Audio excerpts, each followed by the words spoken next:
Welcome back to the classroom today, guys. Now, I'm grinning like a fool right now because it is my second favorite day of the week, Classroom of the Elite Day, and we had a very satisfying episode today. Even knowing what was going to happen, I was smiling like a fool watching this whole episode. It was great. There were some stuff changed around, but overall it was nothing like major. They kept everything important and they did not change that around. And we even got the formation of a very interesting group with some very interesting implications moving forward in our show. So without further ado, enough of me talking. Let's get into and talk about Classroom of the Elite episode 9 today. Now, you know, guys, I've always thought this since I first saw him. But they really made Albert look like a 35-year-old man, dude. Like, look at this motherfucker with these high schoolers and this big-ass brick house of a dude just standing there. It's pretty ridiculous. So besides Albert being a brick wall, our episode begins with Kushida meeting with Ryun to discuss the paper shuffle. And I like at this point that they're not even trying to hide that Kushida's up to no good. She even says to Ryun, like, so you're going to give me the answers to your class's questions, right? Because if you remember, each class has to make the questions for the other class. So Class C is actually making Class D's questions right now. So Kushida says, if you give me the answers that your class are making for my class, I will make sure that Class C beats Class D in the paper shuffle. And that's their agreement right now. And like I said, they're not even trying to hide the fact that Kushida's no good anymore. And I personally like that a lot. But it's here that we transition to Ayanokoji and his study group. And you know, they're working hard to get through the paper shuffle. It is, at the end of the day, an actual test. So you do actually have to study. There's not too many, like, loopholes you can jump through. You have to actually study. So they're hard at work, communicating with each other and getting ready for this test. When all of a sudden, Ryun shows up there and eyes down Yukimura and Ayanokoji. And he asks them, like, did you like the message I sent you? Not directing it at anyone in particular, but sending a threat nonetheless. And it's here that we get introduced to a character that I personally really like, Hiyori. Now, she's another main figure in Class C that we will see a lot of actually moving forward from now. She will become a fairly relevant character. She's, I guess you could really say, the real second in charge of Class C. And she comes and analyzes Ayanokoji and Yukimura. And of course, she doesn't really see anything out of the ordinary. So Ryun kind of goes off on his way, you know, because he was really there just to kind of send a threat. Basically saying, I'm figuring you out. Like, I'm gonna find you.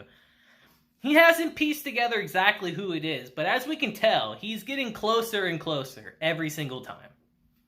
And it's here that Ayanokoji and the group, they go and chill at a convenience store afterwards, and they're like, you know, it's really easy to hang out with you guys, to have a conversation with you guys. Let's make a group. Let's create a group together, you know?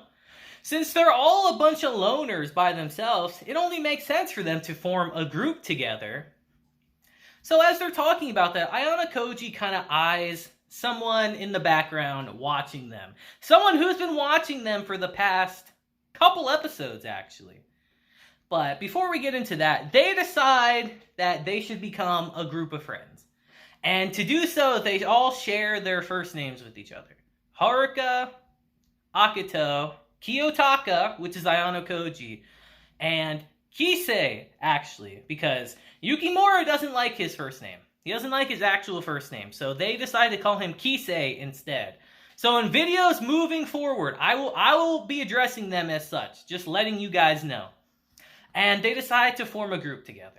But before it's finalized, we get the appearance of Sakura, who, like I said, has been following the group around for the past couple episodes, who wants to join the group as well.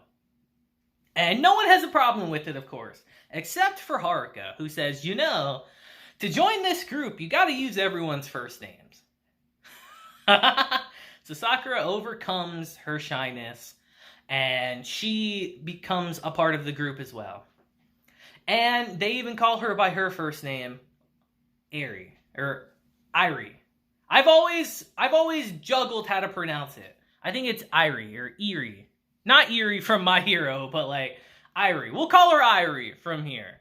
And it's here that the group officially start calling themselves, they've dubbed themselves the Ayanokoji group. Who could have saw that coming? And we go from there. And it's at this point that we transition to later in that night where Ayanokoji's actually telling all this information to Kei. Now you see, their phone calls have become much more frequent as of late. They constantly talk to each other. Because Ayanokoji sees her as a very valuable asset right now to try to control the classroom from afar, which she is. So they are constantly in contact with each other. And he's actually just telling her about his day, honestly. Just, yeah, we're all going to the movies tomorrow, you know? It'll be a fun time. He's like, oh, sweet, what are we going to go see? And he's like, wait, you're not coming. What are you talking about? You're not coming with us, are you? I thought I was just telling you about what we were doing. And she gets a little put off by this, obviously. Which the anime's done a great job of really expressing how she's felt throughout this season. I very much like that. But it's here that Ayanokoji asks a favor from her, actually. Quite a smart favor, actually. But we'll get into that in a bit. He tells her that, and she agrees to it. And their conversation ends there. Or does it, actually? Because she remembers something. And she ends up texting him back in this situation and tells him, happy birthday. Because if you remember in our previous episode that Ayanokoji did mention that it was almost her birthday. And we get a little scene where he doesn't even say anything. But let me say, guys, she was the only one that remembered it was his birthday and even said anything to him about it. The only person. No one else did. It was only her. So take what you will from that. But it's here that we transition to our next scene. We meet up with a bunch of students from Class D, actually, who are coming together to discuss the final preparations for the paper shuffle. And we see a whole eclectic group of people here, and they're discussing their chances. And of course, Kushida's all upbeat, like, yeah, guys, let's do it together. I believe in us. Let's not let it scare us. And Horikita just gives her the stare, like, you bitch. You bitch. But then all of a sudden, Kei actually has kind of like a little outburst and says, you know, I'm kind of nervous about this, guys. You know, what if me and Pseudo fail? And I like Pseudo's expression, like, why are you singling me out? You're a dumbass. But she says, you know, Kushida, don't say that nothing's going to go wrong and we could fail. I'm not as smart as you are. I'm not so confident like you. And she actually gets really upset in this situation. And starts yelling at Kushida, actually, saying, you know, if I fail, what are you going to do? Are you going to take responsibility for it, you know? And she even asked her in this situation, like, you know, I've been thinking this for a long time, but what's with this goody-goody two-shoes act you're doing, you know? Like, what's up with that? You're secretly laughing at me on the inside, aren't you? For sure, that's the case. For sure, she really is. But, of course, Kushida plays it off like, no, I would never. Sweat dropping down her face like, no, I swear. And as they're arguing, she actually throws her drink onto Kushida. Which is kind of a wild thing to do, actually. And everyone around them is stunned. Except for Ayanokoji, who's been watching this whole situation from the side. And everyone starts admonishing her, like, why would you do something like that? Well, it is kind of a wild thing to do, to be fair. And even she's taken aback by it. And says, oh, I'm sorry I did that. I can't believe I would do something like that. Please, let me clean this for you. Please, this is the least I can do. If I can't do that, I don't know how I would react. And Kushida says, you know what? Fine. You can clean my uniform. Go right ahead. That's fine. Very interesting scene. And it's here, actually, we transition to Sai, their homeroom teacher, getting the questions that they've submitted to the paper test, but not from who you think. She gets them from Kushida. And Kushida says, here are the questions. Horikita asked me to give them to you. But hey, there could be a chance that someone could tamper with the questions, you know? So if someone else gives you any other questions, just pretend to accept them and then don't use them, okay? And Sai says, alright Kushida, sure, that's fine. And it's from here we transition to her conversation with Ryun after the job's done. And Ryun gives her the questions to his classes. Or the questions that his class has made for Class D. The answers. And she says, job well done. Great, with this I'll be able to beat Horikita. And it's a mutually beneficial agreement. At least on the surface. So we're here on the day of the paper shuffle, and Ayanokoji's walking to class. And Sato runs up to him and says, good luck on the test, Ayanokoji. She's a little nervous herself, but Ayanokoji gives her a little bit of encouragement. They are partners on this test after all. If she fails, he's screwed. So of course he's going to encourage her. Like, I can't tell you to take it easy, but do your best on it. And of course she likes that.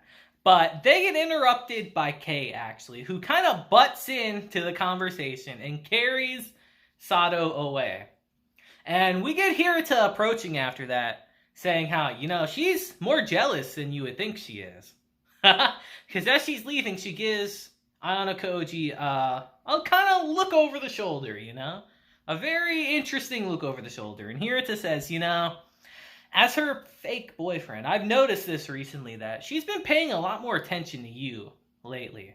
She's been far more conscious of you. Ayanokoji's like, nah, you're mistaken. That can't be true. I don't believe that. And Hirata's like, I don't know about that, Ayanokoji. You know, in the position I'm in, that actually would make it easier for me. And we leave it at that for now. And it's here that we transition to the paper shuffle. And before they start, Ayanokoji gives a look around the class saying how this doesn't even feel like the same class anymore. Because everyone studied hard, everyone is worried, but they're confident that they can do it. And he looks around, and he looks at Kushida. And he says, I wonder how she'll react. And everyone on the surface seems calm, but Kushida is freaking the F out, guys. She is like, there's no way this is happening. What's going on? And we transition to the end of the test, where everyone thinks they did pretty good. Even Sudo, who's worried that he might not have done the best, most likely passed. But Kushida is furious in this situation, grinding her teeth, and storms out of the room. So satisfying. And it's here that we transition to her conversation with Ryun, where it's revealed that Ryun gave her the wrong questions to the test. He gave her different questions than their agreed upon agreement. And she's demanding, like, what's going on? There's no way I beat Horikita with this. Why the hell did you do what you do? And Ryun says, you know, you thought you outsmarted Horikita, but in actuality, you played right into her trap. And it's revealed that before Kushida sent in those questions to Sai, Horikita actually came beforehand and gave her the real questions to the test, under two stipulations. One, that Sai doesn't accept any questions from someone that's not Horikita herself, as she is the class leader after all. And two, that if anyone else comes and submits questions, that she'll just pretend to accept them and then dispose of them afterwards. They knew what Kushida was going to do. It was obvious as hell. So they had a plan ready for her. And Kushida is furious. Kushida, however, does not accept this outcome. She insists to Ryun that if you'd have just given me the right questions, I still could have beaten her. And Ryun says, could you have? To me, it seems like you are stuck on both sides. You are screwed either way. And it's here that he reveals that Kushida has a cheat sheet on her person. And it's the actual right questions that Ryun's class had.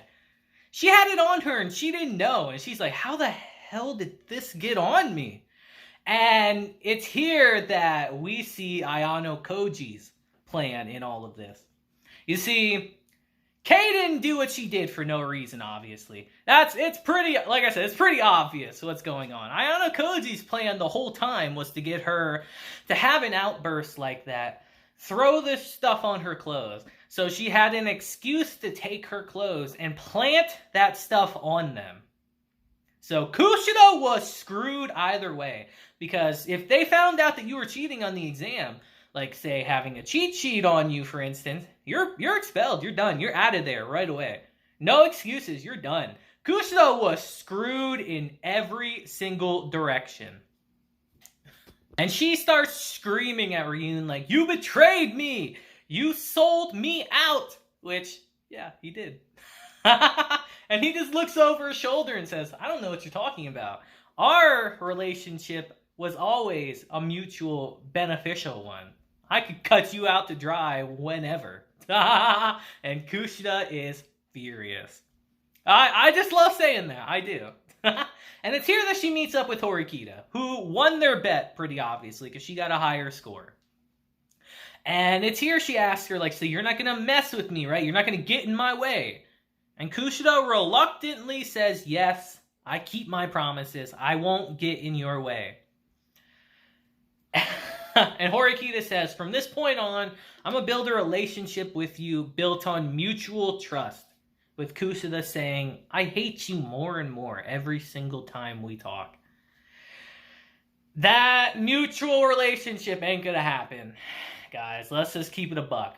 But as she's leaving, she tells Horikita that, you know, our agreement was that I don't mess with you.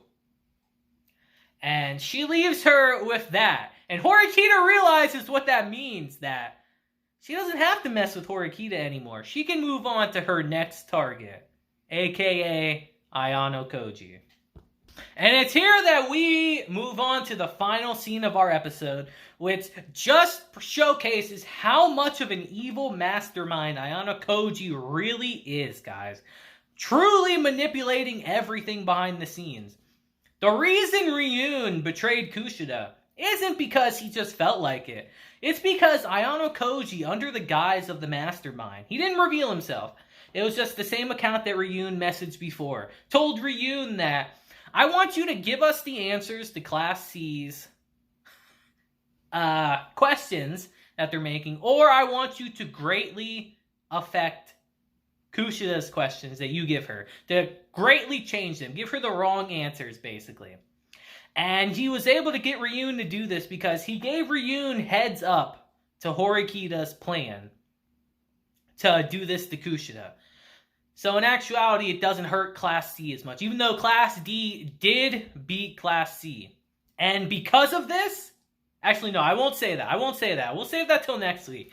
But that's what happened. That Ayanokoji was really manipulating every single thing like a marionette behind the scenes. Literally had his fingers in everything, controlling it all. And Ryun is flabbergasted, like, whoever this guy is, like, he knows me so well. He knows my thought processes. But Ryun says, it's about time I come after this guy. And our episode ends with him sending a picture of Kei to Ayanokoji's phone, meaning that she's next. She's the next person I'm coming after. And that's how our episode ends. With Ayanokoji declaring that, you know what, Ryun? Bring everything you have at me. Do everything you can. I will rise to the challenge and overcome it. And that's how our episode ends. And what a great episode, guys. This is setting up one of the best scenes in the show, honestly. I'll just flat out tell you guys that. And a little bit of a spoiler. With Class D beating Class C in this situation, they actually overtook them in the class points. From the next episodes on, they are going to be Class C, actually. And Class C is going to drop down to Class D. They've already risen a level with the outcome of this exam. So it's pretty exciting. We're getting into some of the best parts of this series so far. And I can't wait, personally. So what did you guys think of this episode? Now, I'll be real. The paper shuffle itself was really just kind of like a throwaway exam. The real crux of this little arc was the characters involved in it and the situations and developments that happened between them. This arc really was a setup arc for our next arcs going forward. So, what do you think? Do you think Ryun's going to figure out Ayanokoji? And what do you think Ryun's going to do with Kei? now that he has her in her sights. So let me know in the comments, actually. But yeah, guys, I think that'll be it for today's episode. I had a great time watching this episode. I knew what was going to happen, but seeing Kushida like that really put a smile to my face the whole time. I was dying of laughing watching this episode. And I hope you guys enjoyed as well. So until next time, guys, I hope you have a great day, week, month, and year. And until then, deuces, have a blessed day, and don't be Kushida. Don't be Kushida, guys. Come on. I'll see you guys next time. Deuces.